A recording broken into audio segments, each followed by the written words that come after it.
Thank you for joining us today for GitLab's third quarter of fiscal year 2024 financial results presentation.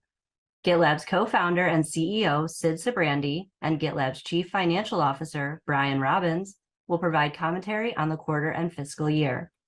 Please note we will be opening up the call for panelist questions. To ask a question, please use the chat feature and post your questions directly to IR questions using the drop-down menu. Before we begin, I'll cover the safe harbor statement. During this conference call, we may make forward-looking statements within the meaning of the federal securities laws. These statements involve assumptions and are subject to known and unknown risks and uncertainties that could cause actual results to differ materially from those discussed or anticipated. For a complete discussion of risk associated with these forward-looking statements in our business, please refer to our earnings release distributed today in our SEC filings, including our most recent quarterly report on Form 10-Q and our most recent annual report on Form 10-K. Our forward-looking statements are based upon information currently available to us. We caution you to not place undue reliance on forward-looking statements, and we undertake no duty or obligation to update or revise any forward-looking statement, or to report any future events or circumstances, or to reflect the occurrence of unanticipated events. We may also discuss financial performance measures that differ from comparable measures contained in our financial statements prepared in accordance with US GAAP. These non-GAAP measures are not intended to be a substitute for our GAAP results. A reconciliation of these non-GAAP measures to the most comparable GAAP financial measures is included in our earnings press release, which, along with these reconciliations and additional supplemental information, are available at ir.gitlab.com.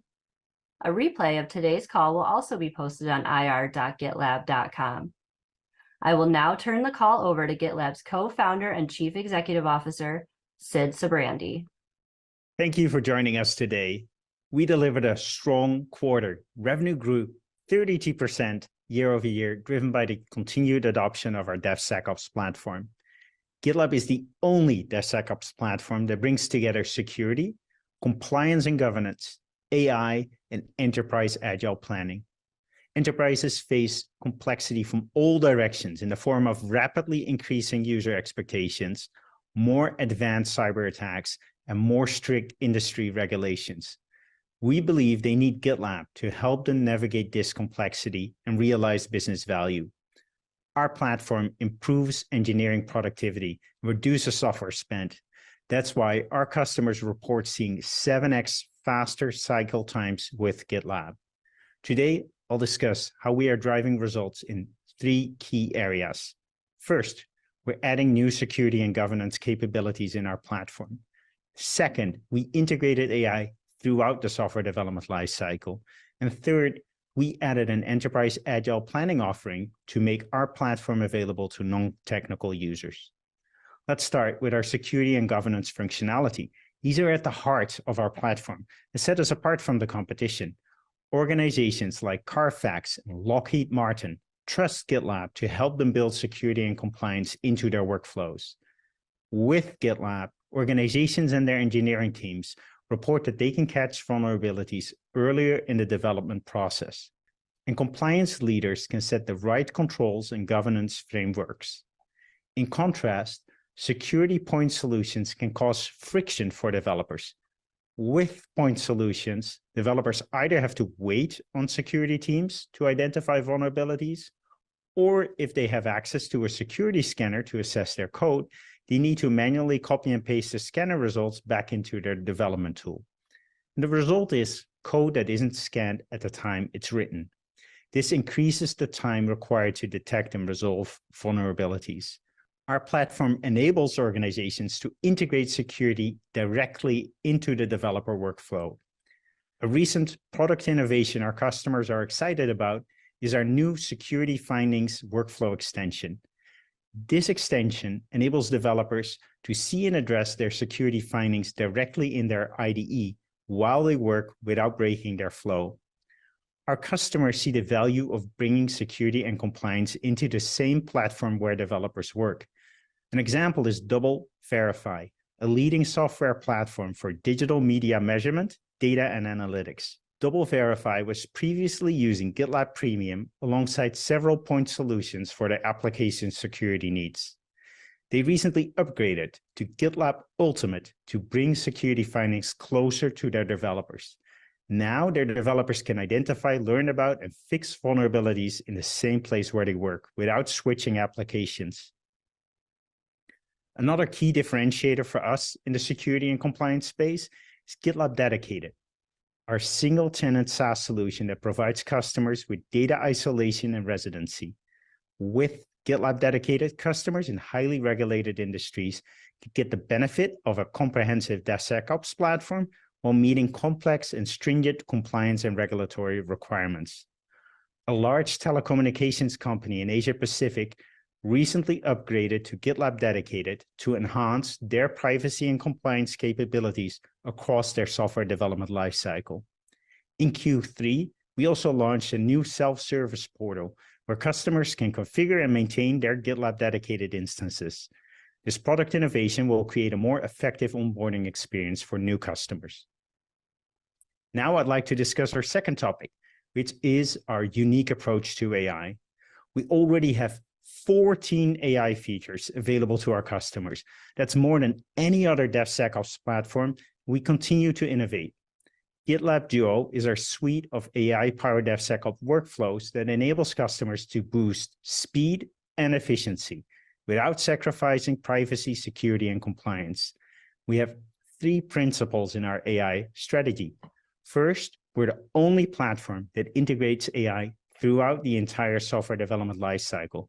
As developers become more effective, we enable security and operations team members to keep pace.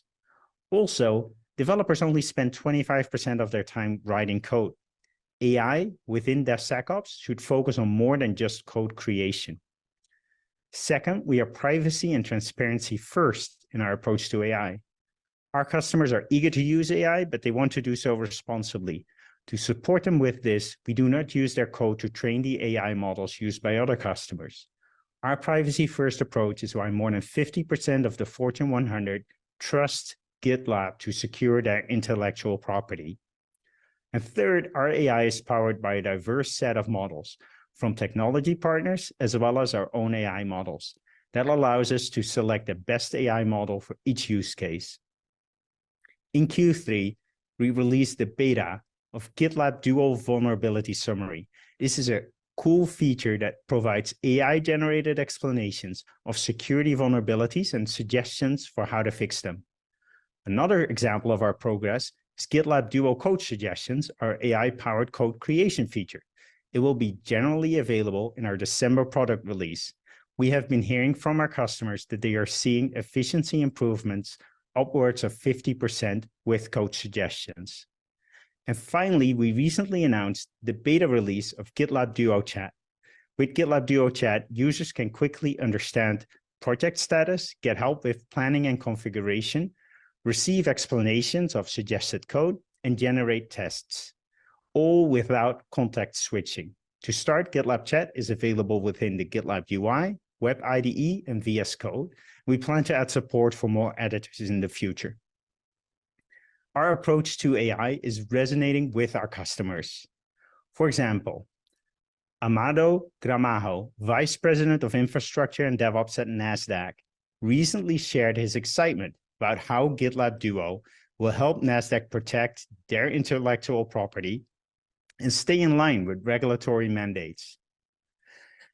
And presenting at this year's Gartner Application Innovation Summit, Bel Kang at NatWest said, GitLab Duo enables our developers to be more productive, efficient, and successful in creating secure code. We're excited to see the benefits of GitLab's AI features across the entire value chain, and even our most seasoned engineers are seeing value. Our next focus area is Enterprise Agile Planning. Our Enterprise Agile Planning offering brings portfolio and project management capabilities into the same platform where engineers work. Organizations already see our Enterprise Agile Planning capabilities as a strong alternative to established tools on the market, like Jira. For example, Iron Mountain, a global information management service provider, was struggling to manage the plugins required to integrate Jira with the rest of their development process.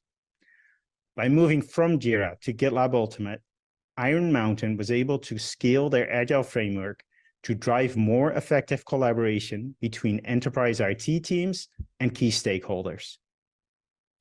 Atlassian's decision to stop support for its server offering is making customers reconsider what product they use for enterprise agile planning. We are focused on making it easier for these customers to move to GitLab SaaS and self-managed. We recently launched a new enterprise agile planning SKU. Now, GitLab Ultimate customers can easily bring non-technical users into the platform. Security and compliance, AI, and enterprise agile planning strengthen our position as the leader in the DevSecOps platform category. The breadth and depth of our platform across the entire software development lifecycle differentiate us from point solutions and our main competitor, GitHub. Let me give a few examples of why enterprises choose GitLab. First is a leading global financial platform that tried to integrate GitHub with several other DevOps tools. This created complex workflows that require time-consuming maintenance. Now the customer is moving their code repository and CI from GitHub to GitLab, and GitLab was able to replace other point solutions for automation, continuous delivery, and package management as well. With GitLab, the customer is able to reduce costs and centralize their work on a single platform with 8 times faster deployments and 4 times faster feature delivery. Another example is a business networking organization that initially built its software development workflows around GitHub. They began hitting usage limits when running builds and quickly realized that GitHub was not efficient enough to support their growth. They switched to GitLab Premium and saw a 7x increase in the number of pipelines run. They also needed a comprehensive security and compliance solution that GitHub was unable to provide. As a result, the company upgraded to GitLab Ultimate this year to help them build a major new product to serve their rapidly growing customer base. We believe that enterprises need more than a developer platform. They need a full DevSecOps platform that scales and streamlines software development workflows while ensuring robust security and compliance. And this was on full display at our DevSecOps World Tour. We recently rounded out this year's 11-stop World Tour with a final event in Washington, D.C. And each event included a fireside chat where customers like Carrefour, Deutsche Telekom, Southwest Airlines, and Splunk shared how they rely on GitLab to improve security, drive efficiency, and accelerate time to market. We created the DevOps platform category, and we continue to set the standard. We remain focused on helping enterprises build fast and stay secure with tools that teams love to use. We are well positioned to win the estimated $40 billion market opportunity in front of us. I'd like to thank all of our customers, as well as our partners, our team members, community members, and investors for their continued support. And I will now turn it over to Brian Robbins, GitLab's Chief Financial Officer. Thank you, Sid, and thank you again for everyone joining us today. Overall, we saw strong performance in the third quarter. Our revenue grew 32% year over year, and we delivered over 2,200 basis points of non-GAAP operating margin expansion. I'm pleased to share our first quarter of non-GAAP operating profit. This is a major milestone for us in efficiently scaling the business to address our large market opportunity. At the same time, we continue to make targeted investments in key product areas. These include security and governance, AI, and enterprise agile planning. Looking back at the quarter, I want to share some of the areas we have been closely monitoring. These include sales cycles, win rates, contraction, and Ultimate. In comparing Q3 with Q2 of FY24, we've seen overall sales cycles lengthen. During Q3, buying behavior in our enterprise segment stabilized. However, in the mid-market and SMB, we see customers continue to be cautious in the uncertain macro environment. We have adopted our go-to-market approach in this environment to deliver predictable and strong results. In Q3, our win rates have improved, signaling that the value proposition of the DevSecOps platform is resonating in the market. Contraction during Q3 also improved for the third consecutive quarter and is in line with levels from Q3 last year. And finally, we continue to see strong adoption of Ultimate, our top tier, Ultimate represents over 50% of Q3 ARR bookings, driven by customer wins for security and compliance use cases. Now turning to the numbers. Revenue of $149.7 million this quarter represents an increase of 32% organically from Q3 of the prior year. We ended Q3 with over 8,100 customers with ARR of at least 5,000, compared to over 7,800 customers in the second quarter of FY24. This compares to over 6,400 customers in Q3 of the prior year. This represents a year-over-year growth rate of approximately 26%. Currently, customers with greater than 5,000 in ARR represent approximately 95% of our total ARR. We also measure the performance and growth of our larger customers, who we define as those spending more than 100,000 ARR with us. At the end of third quarter of FY24, we had 874 customers with ARR of at least 100,000, compared to 810 customers in Q2 of FY24. This compares to 638 customers in the third quarter of FY23. This represents a year-over-year growth rate of approximately 37%. As many of you know, we don't believe calculated billings to be a good indicator of our business, given that prior period comparisons can be impacted by a number of factors, most notably our history of large prepaid multi-year deals. This quarter, total RPO grew 40% year over year to $548.1 million. CRPO grew 34% to $371.8 million for the same time frame. We ended our third quarter with a dollar-based net retention rate of 128%. As a reminder, this is a trailing 12-month metric that compares the expansion activity of customers over the last 12 months with the same cohort of customers during the prior 12-month period. This quarter, we've updated our dollar-based net retention rate calculation methodology to reflect operational changes to our customer account hierarchies. The trend of declining but stabilizing rate has been consistent based on both the previous and the new dollar-based net retention rate calculations. Non-GAAP gross margin were 91% for the quarter, which is consistent with the preceding quarter. This is slightly improved from third quarter of FY23. SaaS represents over 25% of total revenue and grew 53% year over year. We have been able to maintain best-in-class non-GAAP gross margins despite the higher cost of SaaS delivery. This is another example of how we continue to drive efficiencies in the business. We saw improved operating leverage this quarter, largely driven by realizing greater efficiencies as we continue to scale the business. Q3 non-GAAP operating profit was $4.7 million, or 3% of revenue, compared to a loss of $21.6 million, or negative 19% of revenue in the third quarter of last year. This includes an operating loss of $2.6 million for Jihu, our JV and majority-owned subsidiary. On a standalone GitLab basis, Q3 non-GAAP operating income was $7.3 million, or 5% of revenue. Operating cash use was $6 million in the third quarter of FY24, compared to $1.2 million use of cash in operating activities in the same quarter of last year. Since FY23, we have been proactively negotiating a bilateral advanced pricing agreement, or APA, relating to the transfer pricing arrangements between the Netherlands and the U.S. tax authorities. The proposed agreements between the company, the IRS, and the Dutch tax authority are not yet final. However, given the stage of discussions during the third quarter, we recorded an estimate of $254 million non-recurring income tax adjustment. The adjustment does not impact our non-GAAP earnings per share. I believe this change positions GitLab for the future by optimizing our long-term tax position. The APA will result in an exit cash tax payment to the Dutch tax authority in the future. The timing is dependent on ongoing work with both parties, and we will keep you updated on future earnings calls. Our modeling shows the exit payment should be recouped as tax savings over future periods. Now let's turn to guidance. We're assuming that the trends in the business we have seen over the last few quarters continue. For fourth quarter of FY24, we expect total revenue of $157 million to $158 million, representing a growth rate of 28% to 29% year over year. We expect a non-GAAP operating income of $5 million to $6 million, and we expect a non-GAAP net income per share of 8 cents to 9 cents, assuming 164 million weighted average diluted shares outstanding. For the full year FY24, we now expect total revenue of $573 million to $574 million, representing a growth rate of approximately 35% year over year.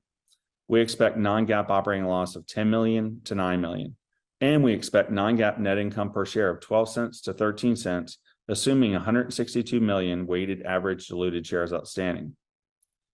On a percentage basis, our new annual FY24 guidance implies non-GAAP operating improvement of approximately 1,900 basis points year over year at the midpoint of our guidance.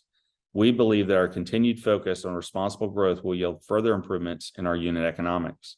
I'm pleased to guide to a profitable non-GAAP operating income in 4Q. We remain on track to achieve free cash flow breakeven for FY25, excluding any non-recurring cash tax payments related to the APA result I discussed earlier. There are a number of drivers we believe will fuel our business in FY25 and beyond.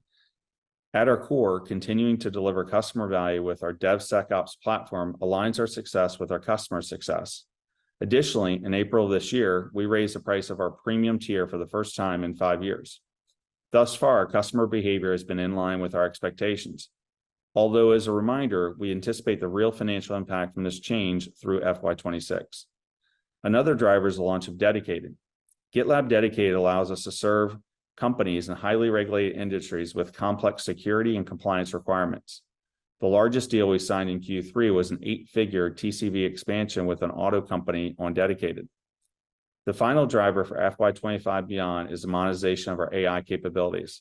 Last month, we announced the general availability of GitLab Duo code suggestions is expected in our December product release. Separately, I'd like to provide an update on Jihu, our China joint venture. Our goal remains to deconsolidate Jihu. However, we cannot predict the likelihood or timing of when this may potentially occur. Thus, for modeling purposes for FY24, we now forecast approximately 22 million of expenses related to Jihu compared to 19 million in FY23. Excluding the impact of Jihu, we anticipate GitLab will be non-GAAP operating income breakeven in FY24. In closing, I'm pleased with our business momentum driven by our market-leading platform approach and commitment to capturing our large market opportunity. Chris, our new CRO, has led consistent execution with our sales team and partners to drive a strong quarter. Looking forward, we continue to prioritize driving revenue growth in a responsible manner. With that, we'll now move to Q&A. To ask a question, please use the chat feature and post your question directly to IR questions. We are ready for the first question. In the essence of time, we do request everyone to limit themselves to one question. And our first question comes from Koji with Bank of America.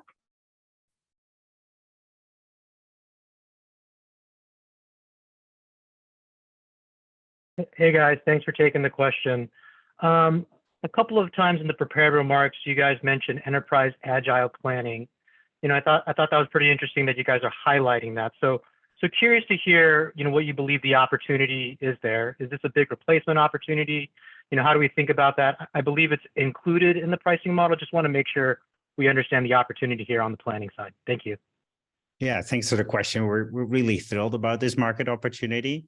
With enterprise agile planning, we bring portfolio and project management capabilities into the same platform where the engineers work, and it is included in our ultimate pricing today. But we introduced a new SKU where we can reach a different non-engineering audience, people who will use the enterprise agile planning, but not the DevSecOps features. And we've shown that we can migrate thousands of these planning users successfully. I want to note it's still very early days for this. So our guidance includes the limited anticipated impact for Q4.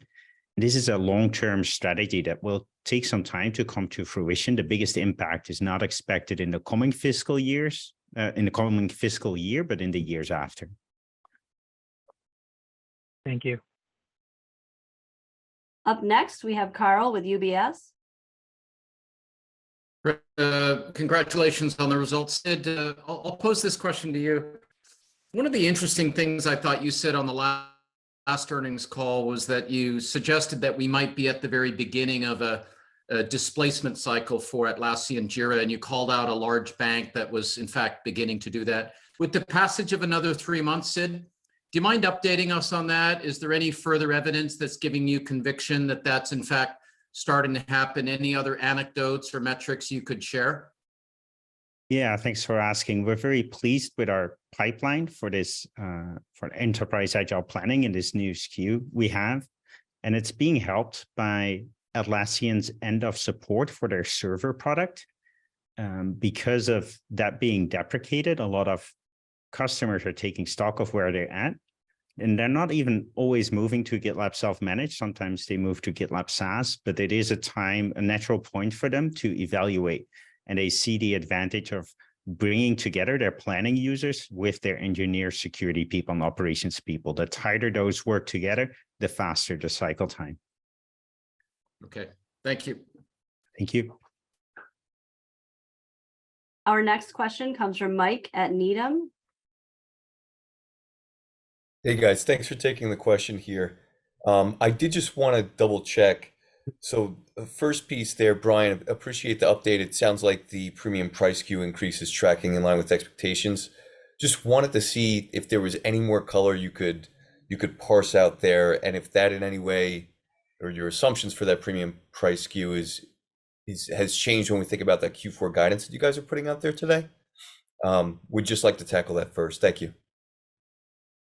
Yeah, thanks, Mike. We're happy with the performance of the premium price SKU. It's in line with what we modeled. One of the things that we've noted is first orders, especially in SMB and mid-market, are lower than expected. And you'll see some of that in the base customers of greater than 5K. But overall, we're happy with the premium price impact, and it's in line with our expectations. Thanks for that. And on the SMB and mid-market as well, is there any way you could help us think about, I think you cited that with the elongated deal cycles we saw on a sequential basis. So can you help us think about what is the company's revenue exposure to those SMB and mid-market customers, as well as when that elongation did start to show itself? And I'll leave it there. Thank you, guys. Yeah, the enterprise percentage of the total has remained pretty consistent. It's around 60% of the total base. And then PubSec is a little over 10%. So SMB and mid-market makes up the remainder. Thank you. We will now hear from Ryan at Barclays. Hey guys, thanks for taking the question. One for Brian and one for Sid. Brian, great to see the strong improvement in net retention. Just for modeling purposes, what was the benefit to the net retention number from the premium price increase? And for Sid, we're just wondering, when it comes to the new capabilities and interest from your customers around generative AI, has that shifted at all their calculus between choosing between like self-hosted or the cloud? Just love to see maybe how they're thinking about that decision. Thanks.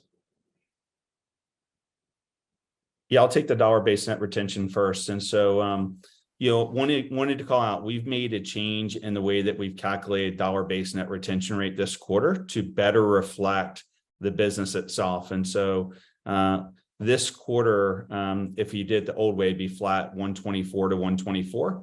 But the new way basically takes into the account hierarchies. The old way that we did it actually kept a static view of the parent accounts. And if there was a merger, a new subsidiary, division being shut down or something, it actually showed a churn and then a new business. And so the change that we made, it's important to note, doesn't change the business at all. It just shifts between growth and new to give a better reflection of what's going on in the business. This is reflected in our 10Q for Q1 and Q2. And so you can see the disclosures there, but under the old method it was 124 to 124, and it's under the new method, it's 128. Sid, over to you. Thanks. Regarding AI and SaaS versus self-managed, you're able to do SaaS and AI self-managed with the AI on SaaS. And we also plan to have some of the AI features available purely self-managed. The way to keep, like most things will ship SaaS first only, then come to self-managed using SaaS for AI, and then go to self-managed if they go there at all. What we are very positive about is our dedicated offering, because it combines the convenience of SaaS and then having a single tenant installation with the increased kind of security posture that comes with that. I think that's going to be a great solve, but we want to make sure that in the interim, our self-managed customers can use the AI features on SaaS, even if they keep having their self-managed installation. So that's a priority for us. Excellent. Yeah, we've heard really good feedback on GitLab Dedicated. Brian, just real quick on that 128, under the new method, what was the net retention the prior quarter? And just if you could parse out maybe what the contribution was from the price increase or like a general range, that'd be helpful just on that retention side. Thank you. Yeah, so they'll be in our queue. We'll follow up later today. It was roughly about the same flat quarter to quarter. And we don't break out the difference. Well, I guess from a price increase perspective, we don't break that out in particular. But one of the things I talk about is in the net dollar retention rate, what the percentage was between seat change, price change, and tier change. Historically, seat change has been roughly about 50%. Price change and tier change have been 25%. Because of the price increase, the price change now makes up roughly about a third of the total of the net dollar retention rate. The seat change is a little less than 50%, and then the tier change is a little less than 25%. Excellent. Thank you, guys. Thank you. We will now hear from Cash with Goldman Sachs. Hey, thank you very much. Happy holidays. Great to see the results. Sid, question for you. It looks like your tone and confidence level and conviction level in going after the competitive opportunity with Atlassian and Microsoft is actually stronger than before. I'm curious, what gives you the conviction to pursue that competitiveness, and what are things that the GitLab has to do from a product perspective and a go-to-market perspective to be able to take advantage of what you consider to be these nascent opportunities? And second and final, we weren't waiting for Google to more closely align, or for you to closely align your generative AI efforts with Google. How close or how far are we from a full-blown integration and announcement of sorts? Thank you so much. Thanks, Cash. The customer feedback on our AI functionality has been positive. And as you might have heard in the prepared remarks, customers like NatWest and NASDAQ are using it in their engineering teams and seeing the value in the productivity and efficiency that it brings. Our customers have reported efficiency improvements upwards of 50% with code suggestions. We recently spoke with a leading international travel agency, and they said that the features they tested, they believe that GitLab offers a better quality there. We also spoke with a multinational financial technology company, and their team is excited about using GitLab Duo for generating configurations, test generation, bug finding, and automating operational work. So we're very excited that we have a broad platform so that we can do AI across the life cycle with 14 features for customers available today.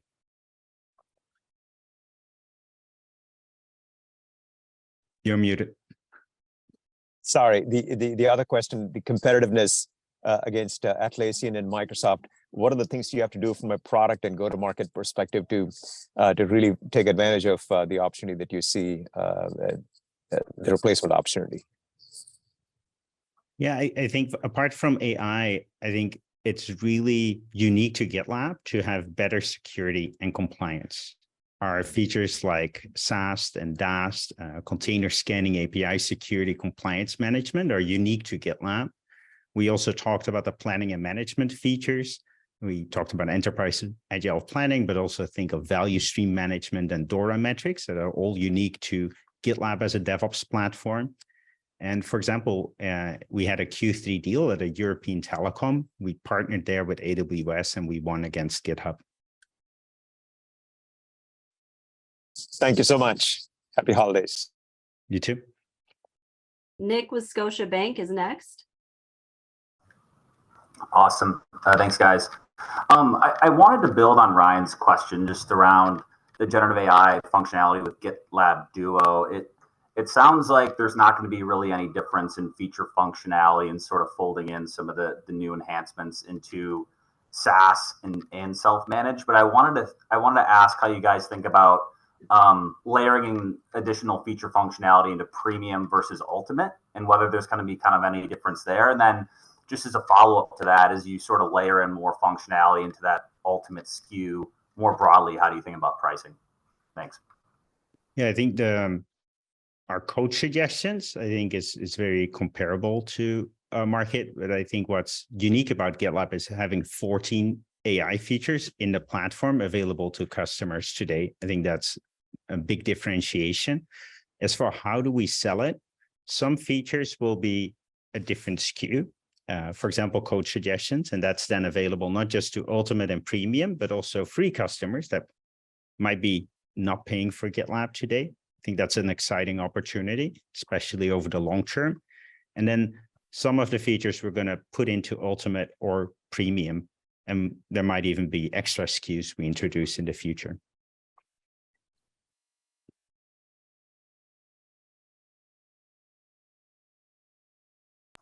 Thanks, guys. Michael with KeyBank is next. Hey, everybody. Good evening.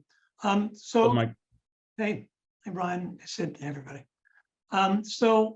Given some of that weakness you did call out in SMB from sales cycle and the size perspective, can you just be a little bit more specific about what really drove the upside in the quarter? You should call it on enterprise and or public, and how that might be related to some of the things we've seen more broadly this quarter with cloud optimizations seeming to stabilize and some of the cloud consumption model companies seeming to do better. Yeah, if you look at cloud consumption, it's an increasing part of our business, but it's currently a relatively small part of our business. So we aren't materially affected by the cloud consumption stabilizing. Right. I guess I meant it more from a general demand perspective. In other words, people are using more cloud. Is that driving more need, demand for GitLab subscriptions, seats, et cetera?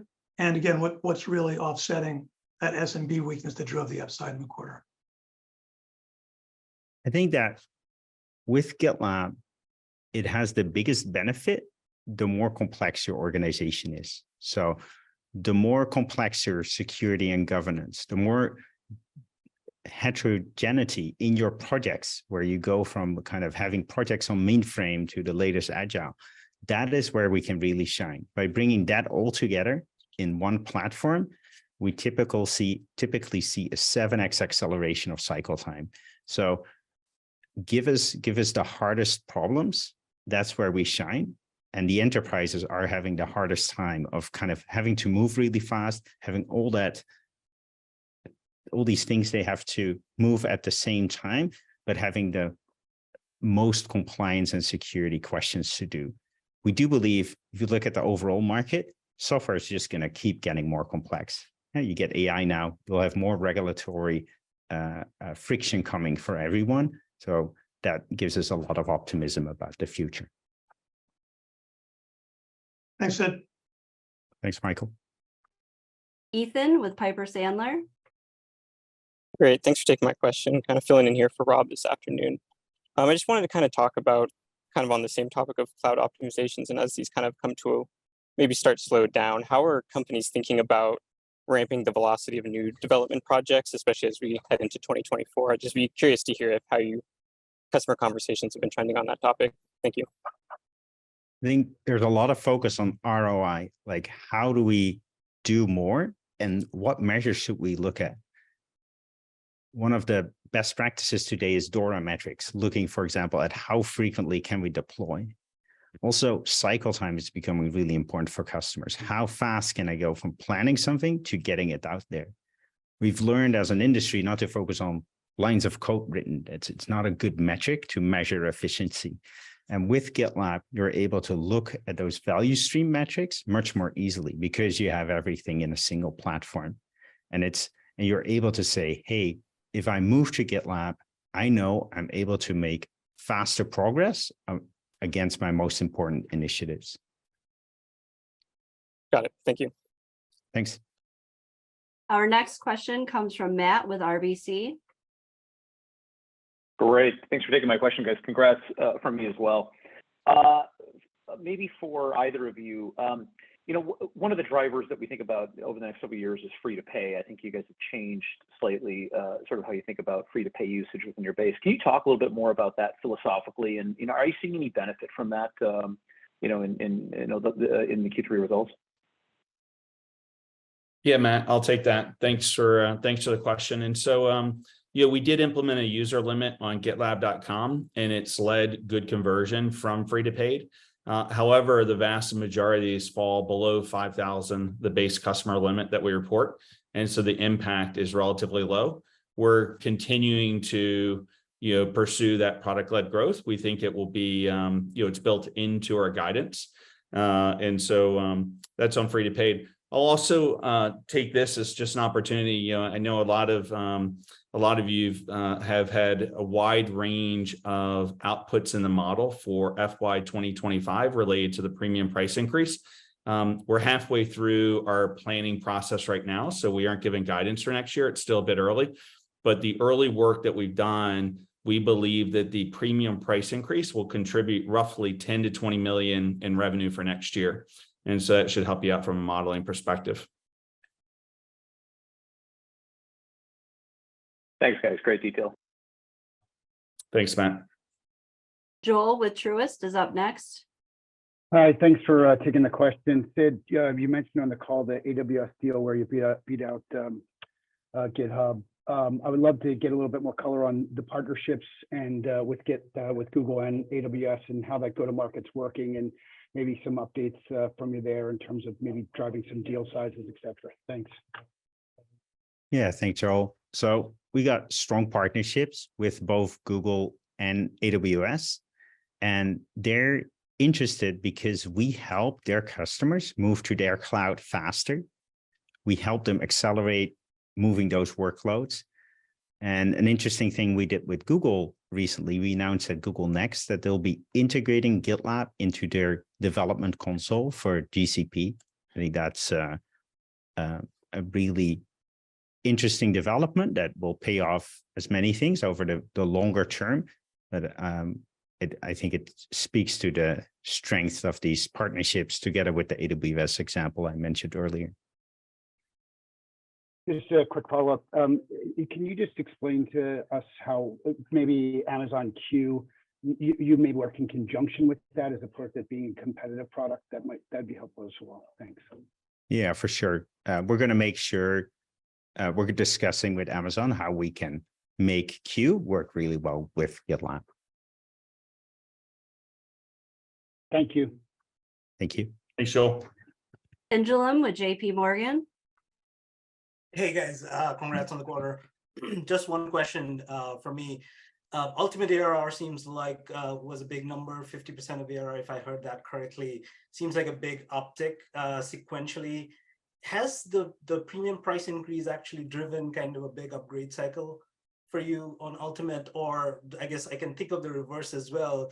Has premium seat growth slowed dramatically as sequentially? Yeah, a couple things there to unpack. Thanks for the question. So just for clarity, we said in the prepared remarks that Ultimate bookings were greater than 50% of the total bookings.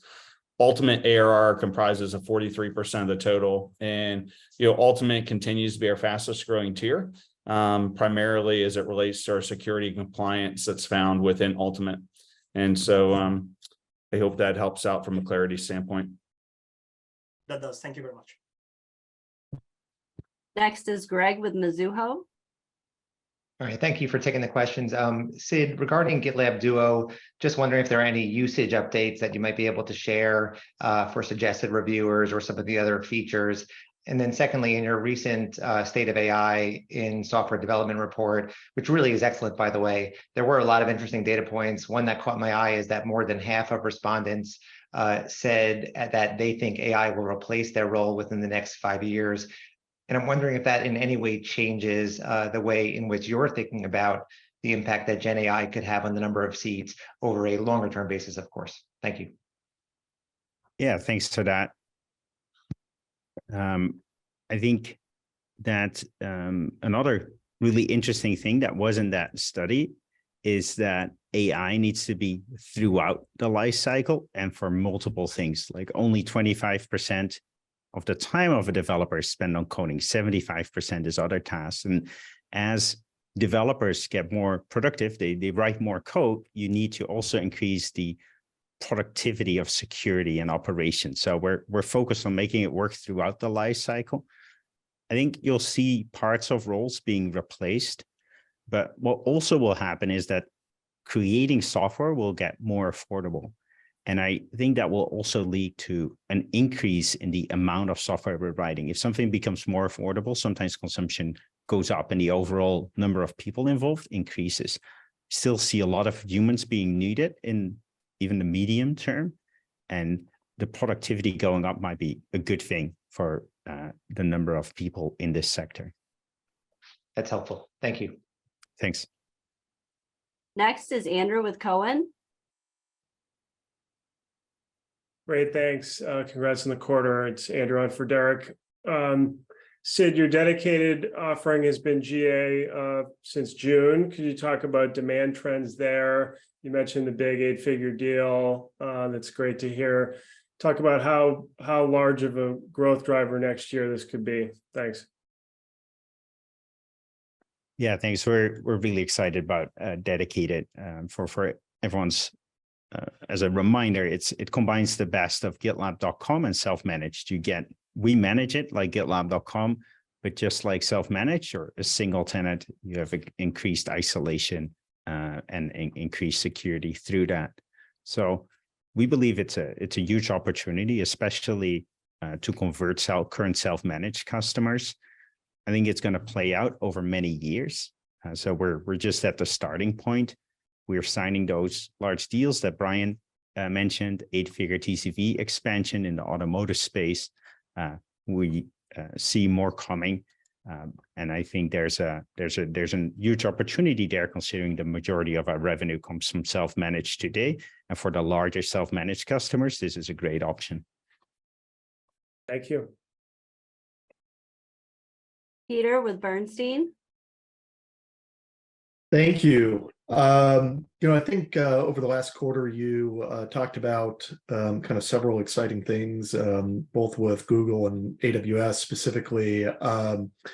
The integration of GitLab into Google Cloud Console, and AWS introducing the support for GitLab and AWS code pipeline.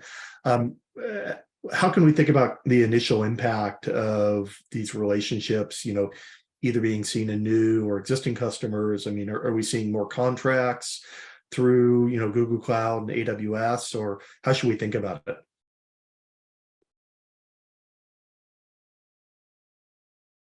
Yeah, I'm happy to start on that. We have several ways that we go to market, and through the hyperscalers is one way. As I've mentioned before, the business that they bring us is somewhat lumpy in nature because they're selling to a wide base of customers. But I'm happy to report that they almost increased their bookings year over year by almost approximately 100%. And so we had great contributions from them this quarter. And so we continue to work with them on enablement. We're also technology partners with them as well. And so we have a pretty broad-based partnership with both hyperscalers. Thank you. Our next question comes from Jason with William Blair. Yeah, thank you. Hi, guys. Just wanted to ask you, excuse me, on the single DevOps platform vision that you've been talking about, for many years now. It seems that there is consolidation happening, certainly from a tools perspective, Sid. But it doesn't sound like larger enterprises really want a single DevOps tool. They want maybe instead of 15 or 20, they want 4 or 5. First of all, do you agree with that? Do you think that could change over time? And then for the mid-market, so under that 60% that's not large enterprise, how realistic is it for those customers? And any evidence so far that they are gravitating towards that sort of single DevOps platform vision? Yeah, I would say it's happening. It's finally happening. People have gotten the message. The consolidation is happening. Some of them indeed are like, hey, we got 15 tools, we got to go to 5. The best ones, the most advanced ones, they get it. It's just the movement will continue. The next thing is from 5 to 1. And we have seen customers doing that and having seen customers getting amazing results. Like the more they consolidate, the more they save. The more they consolidate, the faster their cycle time. We haven't gotten every single customer there yet. And it's going to be really important to continue to be an open platform, open to code suggestions everywhere in our code base, open to having great APIs and open to having very many integrations. We never want to lock customers in, but we know that the more they consolidate, the better the outcomes are, and we'll keep beating that drum, and we'll try to make sure the majority of the market gets there. I think the analysts are now also repeating the message with Gartner creating a DevOps platform category. Is it fair to say that, so source code management, CI, that's sort of an obvious consolidation point. Is for your larger enterprise customers, is it security and compliance that's sort of next on the list in terms of putting it into that bundle? Yeah, I think that's, every customer is different, but people have gotten the message in development. The shift is now happening in security, bringing dev and sec together. But the writing is on the wall. Eventually, it's going to be dev, sec, ops all together in one platform, and that's we're kind of spreading that gospel. Great, thank you. Good luck. Thank you. We have 4 minutes remaining in the Q&A. Gray with BTIG is next. Okay, thank you. Thank you very much. Maybe a question on the margin side of things. So if I'm looking at the updated guidance, for every dollar of new revenue that you add this year, a little over 50% of that's flowing through to the operating income line. Can you talk about what the main drivers of leverage are this year? And then is there any reason that that trend would not continue in the next year? Yeah, great. Thanks for your question. Super happy, big milestone in company history. This is our first quarter of non-GAAP operating income positive. Since we were on the roadshow, and every quarter we re-emphasize the message, our number one goal is to grow, and we'll do that responsibly. And so we've been continuing to get operating leverage out of the model. For instance, in Q3 year over year, we added approximately 37 million of revenue for 10 million of additional expense, and we achieved non-GAAP operating income positive of 4.7 million. And so, as I mentioned earlier, we're early in the process of FY25. We'll give FY25 guidance on our fourth quarter call, and so we'll continue to operate in a disciplined manner. Okay, thank you very much. Thank you. Alan with Wolfe Research. Hey guys, just a quick math question for me, Brian. That $10 to $20 million benefit comment you made to next year's numbers from the pricing increase is really helpful. Can you help us understand what gross churn or NRR has been for premium customers renewing over the last 2 quarters? And what kind of rough assumptions are you using to get to that $10 to $20 million bill next year? Yeah, so it's similar to what we walked through before, where we took a certain amount of bookings. We saw when they were coming up for renewal, what the stage would be, with the 1 year for existing customers, and then the price increase for new customers, and then taking an average of your average contract term right now is roughly about 15 months, and then building that waterfall model. And so, I've talked about historically that it is ratable, and you have to build the ratable, sort of nature of the waterfall out. Since there's been so many estimates that have come out, in the various models, we thought it would be good just to quantify what the impact for next year would be to help you with your modeling. Thank you. Jonathan with Cantor Fitzgerald. Yeah, hi, thank you. So I wanted to ask about the concept of software bill of materials. We've seen a lot of software supply chain attacks. I think the Biden administration's executive order really seemed to elevate the importance of software supply chain security. So I'm just kind of curious how you see that playing out in the market. And then the second part of that question is, CycloneDX is an open source tool that a lot of companies can use to create these SBOMs. So I believe you use that tool. So beyond that, where do you look to differentiate? So we have software bills of materials in GitLab today. It's a super important thing to know what you're using within a company. For example, in GitLab, you can also have allow list and deny list based on the licenses that software has. Of course, it also has security implications. We help customers with that too. A feature that will be coming up from us is the ability to have a global SBOM, kind of aggregate the SBOMs throughout your company, deduplicate it, and get that overall view, which I think we will be one of the first companies to do that.